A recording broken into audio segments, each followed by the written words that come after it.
Bonjour et bienvenue au Studio Ray Cosmos, dans lequel on a l'honneur aujourd'hui de recevoir le général Givre, qui est directeur du CDEC.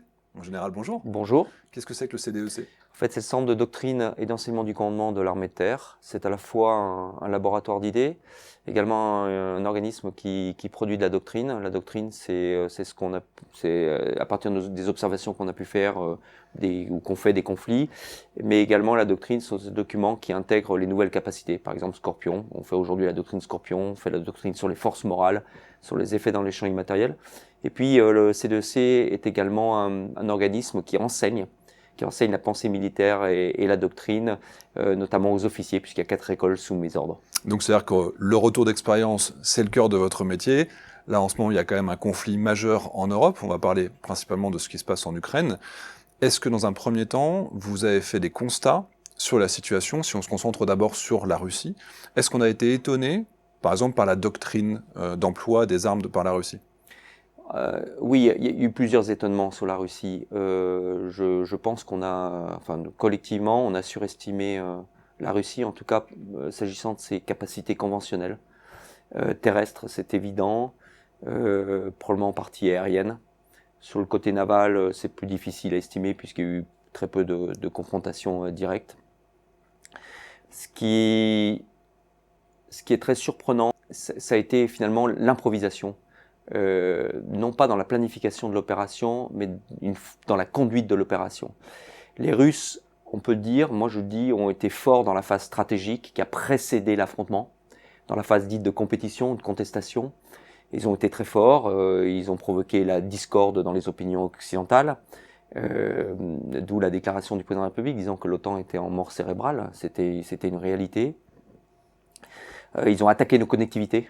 C'est pour ça ils avaient beaucoup investi sur le cyber, qu'ils ont lancé de très nombreuses attaques cyber, et ils avaient constaté aussi que la force de l'Occident, suite à Airland Battle, suite à l'Irak, c'était cette capacité à frapper très vite l'adversaire. Et d'où l'investissement également dans la guerre électronique. On sait qu'ils ont beaucoup investi dans le nucléaire, ils ont beaucoup investi dans les missiles balistiques. Mais en fait, malgré des effets d'annonce, par exemple sur des nouveaux matériels comme le tank Armata, ils ont sous-investi dans le domaine conventionnel. Nouveau matériel qu'on n'a même pas vu sur le terrain dans tous les cas. Non, exactement. Alors et ensuite, ce qu'on peut dire, c'est qu'ils n'ont pas appliqué la doctrine dans les premiers temps de l'opération. Ils ont tenté un coup de poker qui a échoué, c'est-à-dire l'attaque sur Kiev avec des moyens aéromobiles, aéroportés, un enveloppement de la ville de Kiev, mais les Ukrainiens ont pu parer le coup pour différentes raisons sur lesquelles on pourra revenir. Vous parlez en particulier, vous évoquez l'assaut aéroporté sur l'aéroport d'Ostomel qui a été un échec? Oui, qui a été un échec, en particulier parce qu'on sait très bien quand il y a des opérations reportées comme ça, ce qui est très important, bon, il y a l'effet de surprise. L'effet de surprise avait été quasiment réalisé, même s'il y a eu des avions abattus Oui. mais l'aéroport avait été pris. Simplement, la coordination avec les moyens aériens et avec les colonnes blindées terrestres a été absolument mal réalisée, ce qui fait que la jonction qui est clé s'est faite trop tardivement et que les Ukrainiens ont pu reprendre l'initiative et finalement empêcher la jonction entre les forces mécanisées et les parachutistes. Parce que les forces au sol sont arrivées une fois que l'aéroport avait été repris aux parachutistes qui avaient été déposés sur l'aéroport. Exactement, qui ont été décimés dans cette opération. En fait, c'était Market Garden à la sauce ukrainienne, c'est un pont trop loin. Oui.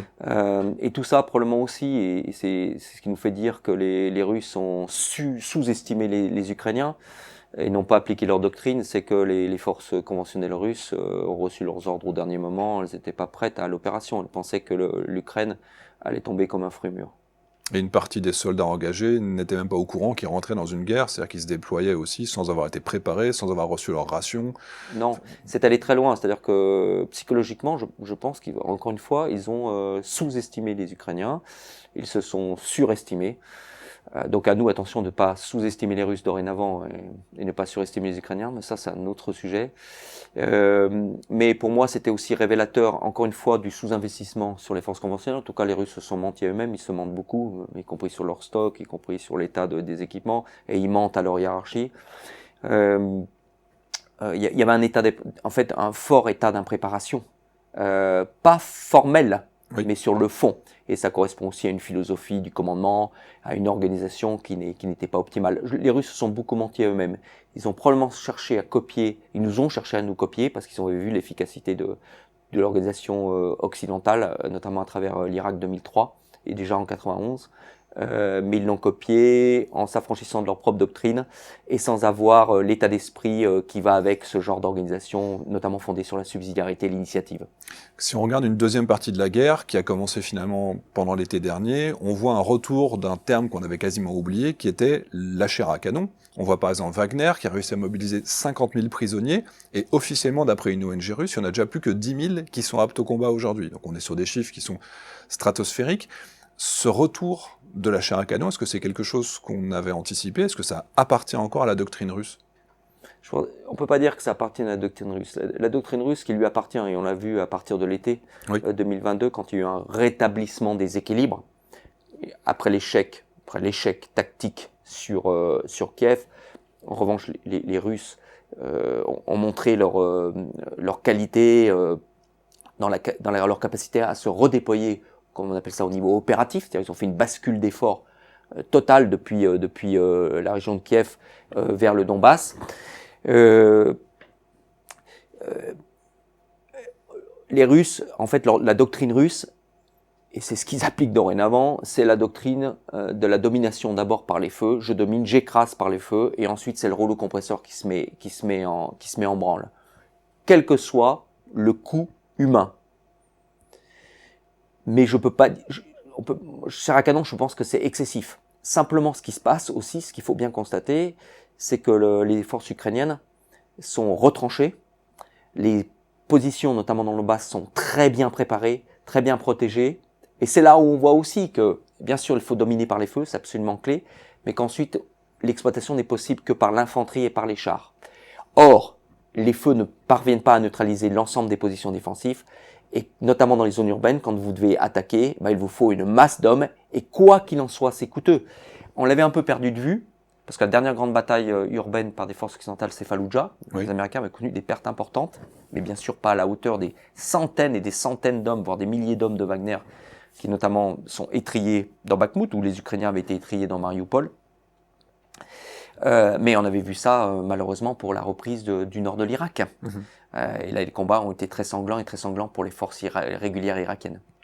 Si on passe maintenant sur une dimension matérielle, est-ce que alors moi par exemple chez Air Cosmos, on écrivait sur ce matériel, on parlait du Kamov 52, on parlait des Sukhoi 35, des avions qui faisaient rêver, des hélicoptères qui paraissaient très performants. Nous en tout cas, on a estimé qu'ils n'étaient pas au niveau attendu, de même que la défense aérienne. Est-ce que vous avez également ce constat sur le niveau presque décevant des équipements russes? Je pense que les équipements russes, globalement, sont qualitativement moins bons, moins performants que les équipements occidentaux. Il faut que je nuancerais en disant que la quantité peut compenser un certain déficit qualitatif. Moi, je pense que leur problème majeur, il est plutôt dans l'emploi. Ça rejoint les enjeux de doctrine, dans les modes opératoires. Donc, alors ça commence dans l'entraînement. Est-ce qu'on s'entraîne ensemble? Est-ce qu'on est interopérable? Ça commence par l'entraînement, par la doctrine évidemment, et ensuite par l'aptitude de l'encadrement, d'où l'enjeu de la formation, qui est très important, à interopérer avec toutes les capacités. Si on parle des chars, évidemment, les chars de la génération T-62, T-64, T-72 sont très largement inférieurs aux chars occidentaux, en tout cas aux meilleurs des chars occidentaux, dont le Leclerc. Maintenant, il y a des pertes qui, à l'évidence, auraient pu être compensées. On a parlé d'Hostomel, où vous avez des blindés ultra légers. Évidemment, ils sont facilement transperçables. Mais si vous avez un accompagnement, une manœuvre intégrée, vous limitez les menaces et les risques sur vos matériels. Donc je serais assez nuancé, même si, à l'évidence, la performance est inférieure à tous les équipements occidentaux. On pourrait peut-être évoquer le domaine de l'artillerie, par exemple. C'est assez intéressant. Oui. Dans le domaine de l'artillerie, les Russes, quand ils se sont mis à employer leur artillerie, ce que vous avez remarqué qu'ils n'avaient pas fait pour pas préparé. Kiev, oui. Non, il n'y a pas eu du tout le carpet bombing, pas du tout, ni par des tirs venus des avions, très peu par des missiles balistiques dans la première phase de la campagne. On s'est aperçu que les Ukrainiens ont pu rétablir aussi leur position, ou les maintenir notamment dans le Donbass. grâce à l'arrivée des matériels occidentaux, certes en moins grand nombre que l'artillerie russe, mais beaucoup plus mobile, un emploi beaucoup plus intégré, notamment avec les drones, on pourra peut-être y revenir, Oui. et avec des munitions de précision. Et quand vous avez un ciblage précis, ça vous permet de compenser relativement, je dis bien relativement, un déficit numérique. C'est-à-dire que la qualité peut dans certains cas compenser le nombre. Oui, elle peut le compenser. Mais attention, si c'est échantillonnaire, ça ne compensera jamais le nombre. Alors justement, c'était une des questions que je me posais. On voit le coût des matériels qu'on déploie aujourd'hui, qu'on développe, avec des dizaines de millions d'euros pour un drone. C'est-à-dire qu'un drone patrouilleur coûte à peu près la même chose qu'un hélicoptère Tigre, par exemple. Est-ce qu'il y a un choix qui doit se faire entre des systèmes de très bonne qualité? Est-ce qu'on devrait réviser à la baisse nos exigences matérielles pour avoir des systèmes qui coûteraient moins cher, pour pouvoir éventuellement en avoir plus sur le modèle de ce qu'a fait la Russie? Comme moi, je ne suis pas ceux qui opposent la quantité et la qualité. Moi, je pense qu'il y a un modèle qui est très intéressant auquel il faut s'attacher finalement, qu'il faut s'attacher de suivre. C'est le modèle de la tech numérique. Vous avez un smartphone, j'ai un smartphone, nos enfants ont des smartphones, tout le monde a un smartphone. En Afrique, tout le monde a un smartphone. Les connectivités, ça marche partout, vous avez Internet partout. Dans n'importe quel finalement, sur tous les continents, vous avez des smartphones. Moi, j'appelle ça la tech de masse. Mhm. Donc pour moi, c'est ce modèle qu'il faut, en fait, sur lequel il faut aller. Il faut sortir de la tech de niche. En tout cas, en rapport, je vais parler des forces terrestres, sauf sur quelques segments extrêmement marginaux. Quand vous devez avoir absolument un enjeu, notamment d'hyper discrétion, voire de secret absolu, ça c'est la niche. En fait, pour moi, c'est le modèle nucléaire. Mais le modèle nucléaire il n'est pas sain de l'étendre aux autres composantes, en tout cas pas à la composante terrestre. En revanche, il faut s'inspirer des modèles high-tech de masse de la société, de l'économie privée. Ça veut dire aussi des partenariats publics-privés pour développer, par exemple, on peut utiliser des drones. Il y a quelques semaines, on recevait ici, par exemple, le président de Parrot, qui est un droniste français. Est-ce qu'on pourrait imaginer des partenariats plus avancés avec les producteurs de drones nationaux pour pouvoir les intégrer dans les armées? Vous savez, quand l'Agence d'innovation défense a été créée, hein, qui est rattachée à la Direction générale de l'armement, c'est bien cette idée-là qu'il y avait. Ce qui est intéressant, c'est qu'en Ukraine, vous observez, mais comme on l'avait déjà observé par exemple chez les Israéliens, Oui. mais même chez le Hezbollah, même chez Daesh, vous avez une porosité native. En fait, vous n'avez pas on ne parle pas plus de technologie duale. Moi, je parle de technologies qui sont poreuses. Mhm. C'est-à-dire que dans le cas de la guerre ukrainienne, vous avez en fait le numérique civil est totalement assimilé par les militaires, et inversement les militaires ont totalement assimilé les opportunités offertes par le numérique civil. Et vous avez cette porosité qui fait qu'il y a une hybridation native des connectivités et une hybridation native des applications. Pour les drones, c'est exactement la même chose. Parce qu'on se rend compte qu'aujourd'hui, vous avez d'ores et déjà sur étagère disponible dans le civil, simplement il faut modifier les usages, Oui. toutes les technologies et également le hardware. Donc voilà, aujourd'hui pour moi, on doit travailler l'agilité dans ce sens-là. Et alors, ça veut dire que cette intégration doit se faire de manière accélérée. Est-ce qu'il y a déjà des retours d'expérience? Parce que là, on va regarder peut-être du côté des Ukrainiens. Vous évoquez les drones, peut-être les petits drones. On a l'impression que c'est plutôt l'Ukraine qui a été innovante dans son usage et dans les matériels. Alors, quel est votre regard sur l'armée ukrainienne? Moi, sur les drones, j'étais en 2015, entre 2015 et 2016, j'étais en Irak. On disait pas un pas sans drone. Mhm. L'armée irakienne, qui n'est pas une armée de haute technologie, pas de notre standard, même si c'est une armée qui a été équipée Par et les formée Américains. par les Américains et par les Occidentaux. Il n'était pas question pour les soldats irakiens de l'armée régulière de progresser face à Daesh sans avoir un appui drone. Et quand je parle d'appui aérien évidemment, Oui. appui artillerie, puisqu'à l'époque on a déployé nos pièces d'artillerie César, César, oui. avec la Task Force Wagram, mais également il n'y avait pas un pas sans drone. Mais on parle de drones, les De gros, tout type. Non. les petits. En fait, le problème c'est que nous on a pensé big. Oui. On a pensé drone mâle, on a pensé Oui. drone stratégique, Predator, on a pensé substitution à l'avion. En fait non, il faut une trame intégrale de drone. Le drone pour moi, c'est comme une jumelle. Vous savez, on disait le chef doit toujours avoir une vision sur le champ de bataille. Eh ben, c'est l'un des capteurs. Et en plus aujourd'hui, ce sont des capacités armées ou qu'on a de munitions rôdeuses. Donc pour moi, c'est intéressant parce que sur l'Ukraine, on s'aperçoit qu'il n'y a aucune capacité qui est obsolète. mais on rajoute des capacités supplémentaires. En fait, on accumule des capacités nouvelles. C'est-à-dire que ce constat était déjà fait avant la guerre, parce que finalement, il y avait du Black Hornet Exactement. on avait déjà tout, mais là, on a la nécessité de le massifier. Là, c'est le côté, c'est la massification, c'est le côté systématique. Massification et côté systématique. C'est incontournable. Alors, ça pose d'autres questions, après, sur la gestion de l'espace aérien. Oui. Sur le commandement et le contrôle, et sur les boucles ODA. Alors, sur les ODA, juste on va peut-être définir. Oui, observer, orienter, décider, agir, et nous on rajoute le E pour expliquer.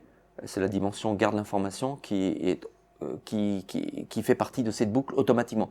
Si vous n'expliquez pas, si vous ne filmez pas la cible, vous ne pourrez pas l'exploiter en votre faveur, ou ça sera détourné et quelqu'un va l'exploiter contre vous. Et accessoirement, c'est très utilisé dans la guerre de l'information, dont on voit également le poids aujourd'hui. Oui, et ce qui est là aussi très intéressant sur la guerre de l'information, c'est que nous, comme pour les drones, moi, ce qui m'interpelle dans ce type de guerre, mais si les observations qu'on avait déjà fait sur le conflit Hezbollah, Israël-Iran, qu'on a pu faire au Yémen aussi, qu'on a même pu faire en Éthiopie, et bien sûr au Karabakh, on pourrait y revenir, et là en Ukraine, c'est le côté systématique de toutes ces dimensions dans la guerre. Ce n'est plus un monopole stratégique. Mm-hmm. Le cyber n'est pas un monopole stratégique. La guerre de l'information n'est pas un monopole stratégique. Alors avant, c'est la technoguerria. Vous l'appelez technoguerre, technoguerilla, comme vous voulez. En fait, la guerre multidimensionnelle, pas seulement multidomaine, on pourrait revenir là-dessus, multimilieu, multichamp, elle est systématique, que ce soit au niveau stratégique, mais avant que la guerre se déclenche, on est d'accord, mais également au niveau opératif, sur l'ensemble d'un théâtre d'opération, et au niveau tactique au sein de chaque composante. Vous ne pouvez pas déléguer certains domaines de lutte qu'au niveau stratégique. Si vous le faites, vous serez en retard, vous serez ciblé par votre adversaire au niveau tactique, et notamment dans le domaine informationnel, et ça aura des conséquences stratégiques. Si on revient sur les questions que vous avez abordées tout à l'heure, l'Irak, sur lequel il y avait finalement un besoin d'avoir des drones en permanence, on voit certains pays qui évoluent dans leur doctrine d'emploi des drones, notamment en défaveur des hélicoptères. Par exemple, le Japon commence à dire peut-être moins d'hélicos, plus de drones. Alors, on se pose une question, est-ce que l'ALAD va réduire en puissance dans l'avenir? Est-ce que les hélicoptères, d'une manière générale, seront moins présents sur le champ de bataille? Non, je vous ai dit que je pensais qu'aujourd'hui, on était plutôt dans des cumuls de capacités. Oui. Et qu'en fonction du type de théâtre d'opération, du type de guerre, mais également en fonction de nos propres modes d'action, on utilisera plutôt tel type d'appareil, par exemple, habité ou non habité. Il y a des pays, ça c'est vrai, vous parlez du Japon, je sais que l'Allemagne est sur une très grande réflexion sur l'habité, les vols habités et non habités. Moi je pense, j'en suis même certain, qu'il y a encore une très grande utilité aux capacités habitées. J'en prends pour preuve le fait que les Polonais vont commander 90 hélicoptères Apache. Ils auraient pu aussi commander que des munitions rôdeuses ou que des drones. Non, en fait, ils complètent leur arsenal, ils étendent leur arsenal. S'agissant par exemple des hélicoptères, effectivement, ou des avions, il y a beaucoup de sorties aériennes en fait, sauf qu'on ne le sait pas beaucoup. Il y a aussi beaucoup d'avions ou d'hélicoptères qui sont abattus. Si vous volez de nuit, si vous volez à basse altitude, pour un hélicoptère ou un avion, vous avez moins de chances d'être abattu. Si vous vous coordonnez avec la menace, avec vos propres capacités de défense antiaérienne au sol, vous avez l'opportunité, au contraire, d'être décisif. Donc moi, je pense encore une fois que c'est une question de performance technologique, et une question d'entraînement, et une question de conditions d'engagement.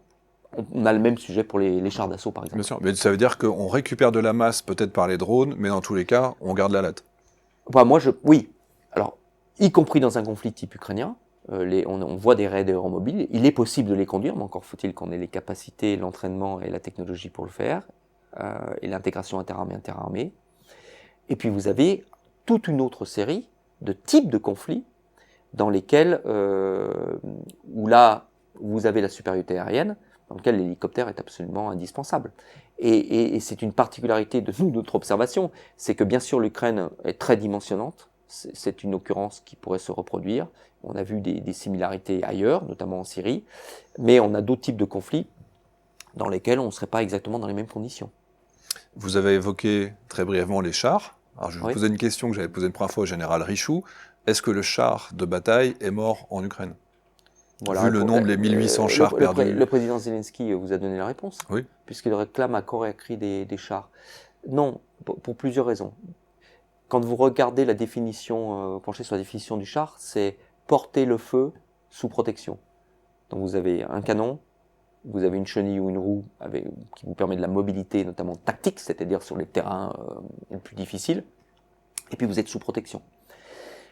Quand je vous disais, ou je veux vous dire, ce qu'on observe, c'est en fait une inversion de certaines logiques dans l'Ukraine. C'est-à-dire ce que n'ont pas fait les Russes au départ, c'est que vous devez d'abord dominer par les feux, et notamment les feux indirects, duel d'artillerie, pour ensuite pouvoir espérer percer et exploiter.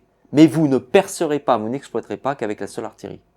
Pour percer et exploiter, c'est ce qu'a compris le président Zelensky, pour reprendre des territoires, il va falloir engager des chars, et de l'infanterie. Et il n'y a pas d'autre solution. Qu'est-ce qui fait qu'aujourd'hui, quand on voit les souhaits de percée, qui sont très clairs de la part de la Russie, on voit par exemple la Vuhledar. Sur Bakhmout, c'est une ville. Vuhledar, il y a eu probablement 5000 morts en une semaine de la part des Russes, la 155e brigade de marine qui a été décimée. Donc ils essayent de percer avec des colonnes de chars. Qu'est-ce qui fait qu'ils n'y arrivent pas?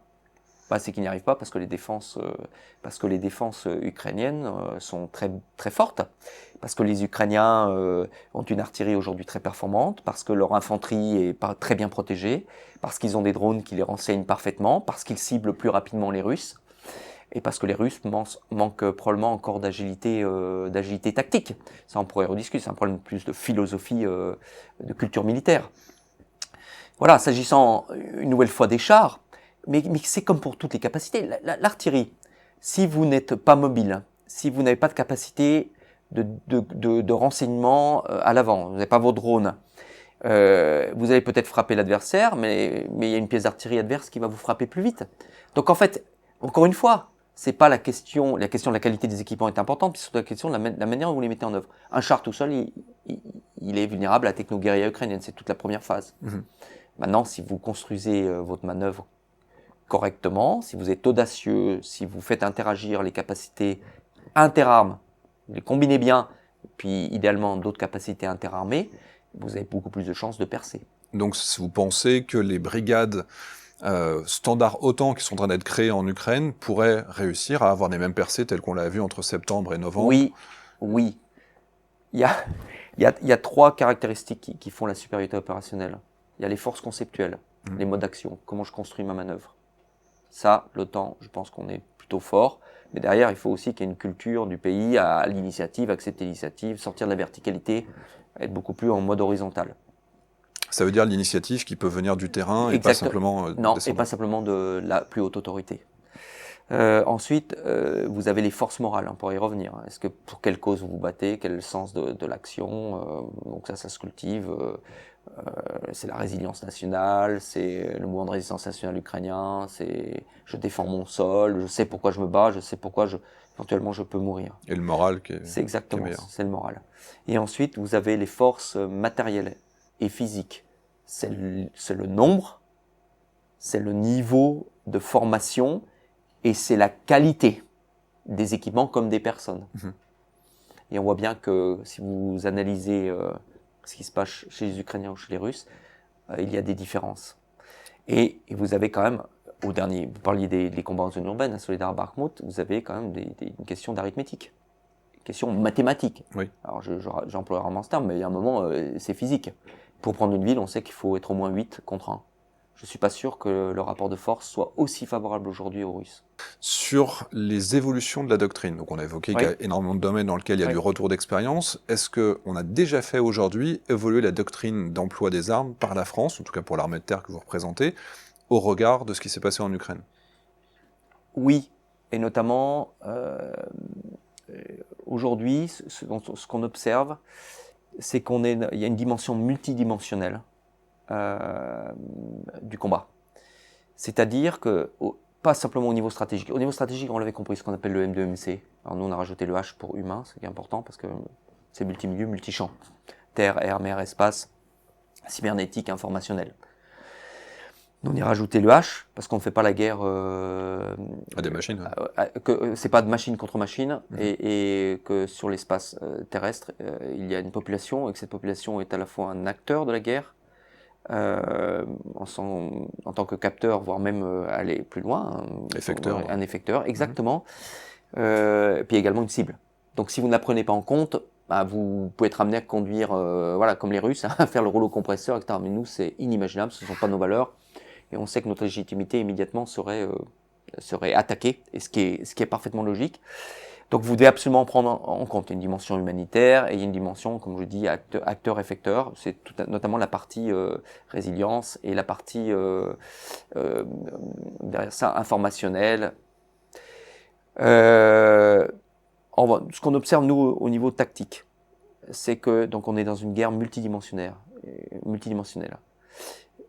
En quel domaine? Simultanément aujourd'hui, non plus séquentiellement, on peut être amené à lutter dans la deuxième dimension, ça c'est en surface et en dessous de la surface. Dans la troisième dimension, c'est tout ce qui vient du ciel et que vous l'avez fait observer, qui ne vient pas forcément d'avions habités, ça c'est quand même une des surprises, mais qui vient des drones, des munitions rôdeuses, des obus, des missiles balistiques ou des missiles qui tirent au-delà de la vue. Et puis vous avez la dimension 4D, la quatrième dimension, c'est-à-dire la dimension des connectivités. Là, il y a un énorme enjeu. C'est comment je maintiens mes liaisons, mes communications pour faire circuler la data au maximum. Et puis la cinquième dimension, c'est-à-dire la dimension de la guerre cognitive, la guerre informationnelle. Et tout ça au niveau tactique. Ça fait beaucoup de choses en même temps, mais par exemple, vous évoquez le besoin d'avoir une connexion en temps réel. Sur le front, on le voit très bien, notamment grâce à Starlink qui leur a permis d'être résilients, de continuer à communiquer, de faire remonter de l'information. Est-ce qu'on aurait un équivalent à Starlink qui nous permettrait d'avoir cette connectivité sur le terrain jusqu'aux soldats qui remontent comme ça jusqu'au bout? Oui, c'est ce qui est en train de développer. C'est-à-dire que là, et c'est probablement peut-être l'une des évolutions les plus radicales, ce qu'on n'avait pas imaginé, parce qu'avant, en fait, Daesh, l'État islamique, ils font la guerre numérisée. C'est-à-dire qu'ils s'appuient sur les infrastructures, sur les technologies et les usages de la société civile pour faire leur guerre. Nous, on faisait notre guerre dans une numérisation militaire, pas en s'appuyant sur les réseaux d'infrastructures civiles. Alors, on a abordé la dimension doctrinale. Maintenant, si on passe peut-être sur le retour d'expérience des équipements, du matériel, on voit par exemple les missiles HIMARS qui permettent de taper à 80 km dans la profondeur, qui ont un effet stratégique contre l'armée russe. Est-ce que si vous aviez besoin d'avoir une priorisation dans la remontée en puissance en termes d'équipement, à quoi vous pensez en premier? La loi de programmation précédente était une loi de réparation. Là, on va se transformer. On s'aperçoit qu'effectivement, nous avons des capacités. Alors, l'avantage que l'armée de terre française a, c'est qu'elle a gardé un modèle complet. On a des forces lourdes, on a des forces médianes et on a des forces légères. Il faut savoir par exemple que l'Allemagne travaille étroitement avec nous pour créer, elle, son segment médian. Mais une fois qu'on a dit ça, évidemment, on a taillé ses forces aussi par rapport au contexte stratégique. Le contexte stratégique, c'était se déployer notamment en Afrique et au Moyen-Orient pour lutter contre Daesh et contre Al-Qaïda. Aujourd'hui, on se rend compte qu'il faut qu'on aille plus loin dans certains domaines. Le LRU, on va le moderniser, il faut qu'on acquiert des munitions qui aillent au-delà de 80 km. Donc ça, c'est un investissement qui va se faire dans la prochaine LPM. On a également des investissements à faire sur la guerre électronique, sur les drones, sur le cyber dans le domaine tactique. Et puis, une nouvelle fois, sur les connectivités, là, c'est un travail qui se fait avec la DGA pour créer, en fait, voilà, des conditions d'un new space français complémentaire de tous les investissements qu'on fait, notamment à travers les connectivités satellitaires de haute altitude. Donc, quand vous évoquez ce type de sujet, on pense à quoi? Aux pseudo-satellites, aux avions qui volent très haut, à des ballons de communication, ou vraiment le new space, une flotte de satellites qui pourrait être exploitée en coopération avec des besoins civils? Moi, je suis pas un expert. Moi, quand je pense aux connectivités, ça va de la 5G aux boucles LTE, à la fibre que vous posez en réseau fermé au niveau tactique, et bien sûr aux satellites de haute altitude et aux satellites basse couche. Pour moi, c'est évident. Là, encore une fois, ce qui se passe en Ukraine avec Starlink, mais pas que, il y a ICEYE aussi. Vous avez Palantir, vous avez qui est rentré dans la boucle pour l'exploitation de la donnée de toutes sources militaires et sources civiles. Oui, je pense qu'on peut aujourd'hui très largement s'appuyer sur les développements civils, mais c'est ce qui est en train de se faire. Voilà, je pense qu'il y a eu simplement ce qui se passe sous nos yeux en Ukraine, c'est pas le futur, c'est le présent. Et alors, si on regarde les équipements qui ont été fournis à Oui. l'Ukraine, on pense par exemple au César, alors peut-être moins le VAB, parce que c'est un équipement qui est un peu Ouais. plus ancien. Quel retour d'expérience on fait et est-ce que ça remet en cause aussi les choix stratégiques? Je pense par exemple à Scorpion. Non, alors le César apparaît comme vraiment un matériel extrêmement performant, au demeurant Dexter voilà, est très sollicité pour le livrer à plusieurs pays. Non, c'est un excellent canon qui fait ses preuves, les Ukrainiens sont très satisfaits parce que il est facile d'emploi. Il y a une mobilité tactique qui est satisfaisante, même si c'est pas un engin chenillé, mais il y a l'avantage d'être sur roue, c'est qu'on peut le bouger beaucoup plus rapidement, et quand on est sur des axes de carrossable, on le bouge très facilement, donc ça vous évite les tirs de contre-batterie adverses. Et la maintenance est plus simple aussi. La maintenance est simple, il est protégé, sa cabine est protégée, donc l'équipage est protégé. Non, c'est un matériel qui marche très bien. Voilà, l'armée française va en être redotée, on va augmenter notre dotation, et ça va être très complémentaire des capacités de frappe dans la grande profondeur, type HIMARS. Donc ça, je ne sais pas en revanche quel type d'équipement l'armée de terre, enfin les armées choisiront pour l'armée de terre. Voilà, on aura une gamme complète de capacités. Mais vous ne pouvez pas avoir d'artillerie efficace sans des capteurs efficaces, qui sont à la fois des radars et des drones. Et en complément également de l'artillerie, on aura une gamme très intéressante. C'est-à-dire qu'on a du César, qui est un canon qui tire jusqu'à 40 km. On aura un LRU nouvelle génération, type HIMARS, qui tirera probablement au moins jusqu'à 150 km, mais peut-être encore plus loin. Quand vous le complétez avec les hélicoptères Tigre et probablement des missiles qui tireront entre 5 et 8 km, et ben vous avez, rien que pour l'armée de terre, une autonomie de combat. On pourra parler de l'interaction entre les composantes, notamment avec la composante aérienne. Vous y rajoutez des munitions rôdeuses qui sont prévues, ben vous avez une gamme extrêmement intéressante au niveau tactique et dans ce que j'appelle la grande profondeur tactique, c'est-à-dire entre 0 et 400 à 500 km. Alors, mais ce retour d'expérience est du coup favorable pour un certain nombre d'équipements. Est-ce que, je vous avais abordé la question sur Scorpion, est-ce que Scorpion est confirmé par ce qu'on peut voir en Ukraine? Oui, en fait, Scorpion est un programme d'armement, mais également une doctrine qui est très avant-gardiste. Oui, c'est confirmé parce que Scorpion, c'est bien sûr, ce sont des plateformes nouvelles de combat, du segment médian et du segment léger. Mais c'est principalement le concept de l'infovalorisation. C'est-à-dire que cette fameuse boucle OODA-E, en fait, elle était déjà intégrée dans Scorpion. Et ça nous donne un avantage comparatif incroyable. Maintenant, le vrai enjeu, et je le redis, c'est qu'on durcisse nos connectivités, qu'on les rende plus robustes, qu'on les hybride, et puis qu'on relie ce qui est prévu dans le programmatique, mais à mon avis plus rapidement que ce qu'on avait envisagé, non seulement les plateformes mobiles de l'infanterie et de la cavalerie, mais également qu'on relie tout cela aux nouveaux effecteurs.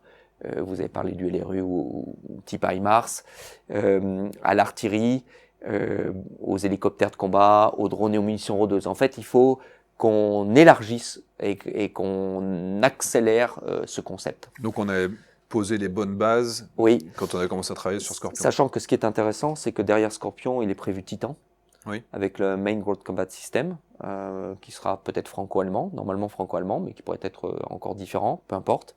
En tout cas, c'est ce qu'on souhaite, c'est le travailler avec les Allemands. C'est le futur char de combat, mais en fait, c'est un système des systèmes plutôt sur le segment lourd.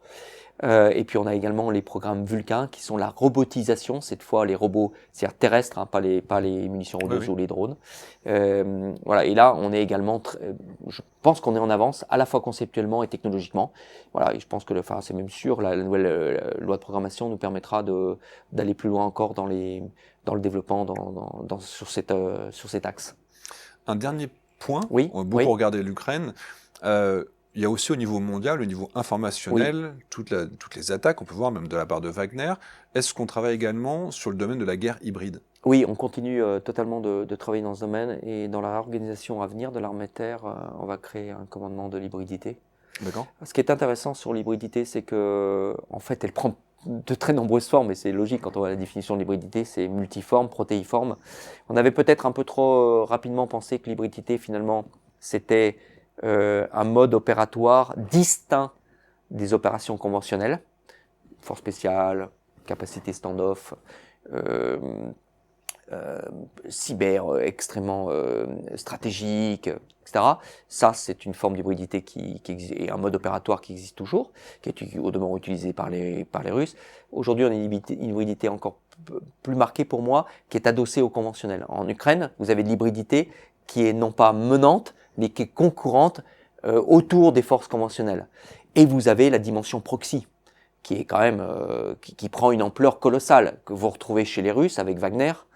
Les proxys, c'est des milices ou des proto-armées qui appuient des forces conventionnelles ou qui appuient la stratégie d'une puissance. Vous les retrouvez aussi chez les Turcs avec Sadat.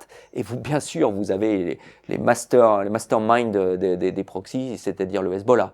Et là, quand vous regardez le Hezbollah, et nous on ne regarde pas que l'Ukraine, on regarde beaucoup l'Ukraine, mais on a beaucoup regardé le Haut-Karabakh et ce qui se passe du côté du Caucase du Sud. On regarde beaucoup ce qui se passe en Syrie et avec les Israéliens et avec les Iraniens, dont le Hezbollah. Et là, vous regardez, il faut regarder aussi ce qui se passe au Yémen, qui est le laboratoire des Iraniens. Tout ce qui est testé contre les Émiriens ou les Saoudiens, c'est ce qui sera testé probablement plus tard, utilisé plus tard contre les Israéliens. Et là, vous trouvez un mix qui est très intéressant. Encore une fois, le Hezbollah, pour moi, le laboratoire peut-être le plus audacieux, le plus avant-gardiste. Vous avez un mix de capacités conventionnelles, ils utilisent des missiles Cornet, des missiles anti-chars, ils ont des troupes de choc, ils ont des forces spéciales, ils ont des capacités cyber, ils ont des capacités de désinformation, et ils ont des capacités stand-off absolument remarquables où ils mixent la masse et les munitions de précision. Et vous observez que ça reste un vrai défi stratégique, notamment pour les Israéliens, dont pourtant l'agilité n'est pas à discuter. Donc il faut regarder l'Ukraine, mais il faut regarder aussi ailleurs. Eh bien, mon général, merci beaucoup. Merci. C'était passionnant. Puis on vous dit à très bientôt au studio Aéricosmos. Merci beaucoup.